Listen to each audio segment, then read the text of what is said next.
శ్రీమాత్రే నమః. అందరూ బాగున్నారని ఆశిస్తూ మనస్ఫూర్తిగా కోరుకుంటూ ఈరోజు నేను 16 ఫలాల నోమును పట్టుకొని తీర్చుకుంటున్నాను కదండి. ఈరోజు గుమ్మడి పళ్ళను తీర్చుకుంటున్నాను. శుభ్రంగా కడిగి పసుపు రాసుకొని కుంకుమ బొట్టును అలంకరించుకొని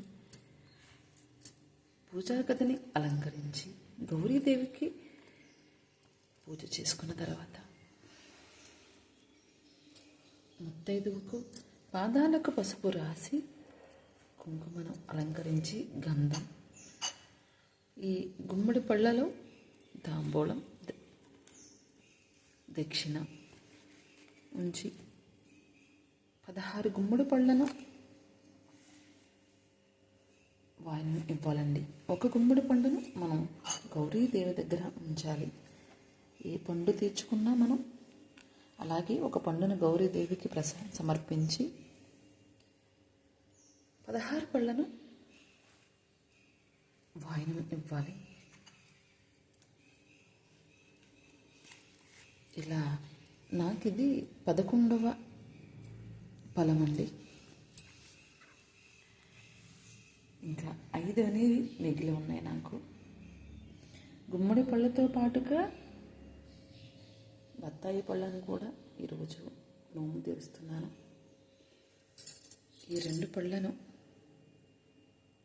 2 రకాల ఫలాలను నోము అందించుకుంటున్నానండి. ఈరోజైతే నేను ఈ 16 గుమ్మడి పళ్ళను శుభ్రంగా కడిగి పసుపు రాసి కుంకుమను అలంకరించుకుని సిద్ధం చేసుకుని ఉంచుకున్నానండి. గుమ్మడి పండు లాంటి పిల్లలు అంటూ ఉంటారు కదా. గుమ్మడి పండుకు చాలా విశిష్టత ఉంది.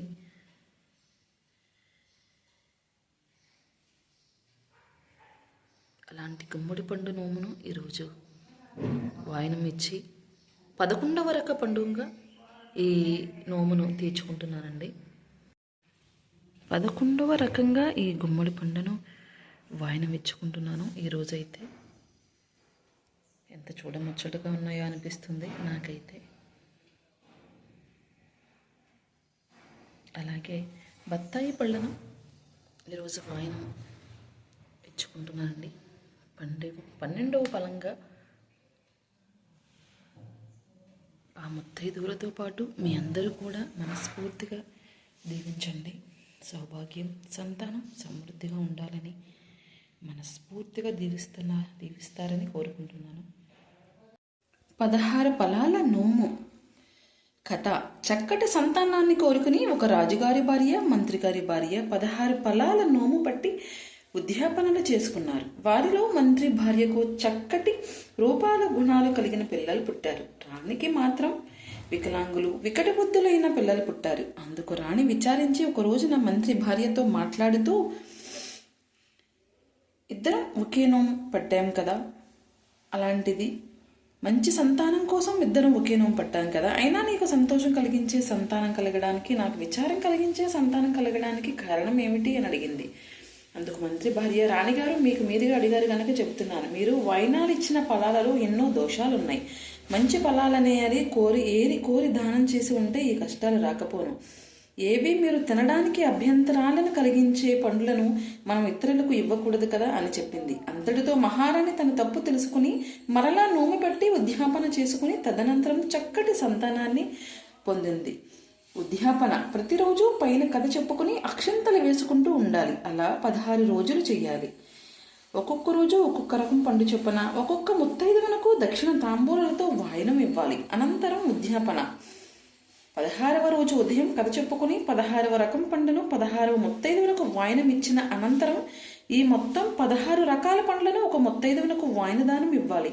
శక్తి గల వాళ్ళు 16 రకాల పండ్లను 16 మంది ముత్తైదువులకు వాయనదానం ఇవ్వచ్చు. రకానికి 1 చొప్పున 16 రకాలు కానీ లేదా రకానికి 16 చొప్పున కానీ ఎవరి శక్తిని బట్టి వారు ఇచ్చుకోవాలి. కథ సంపూర్ణం.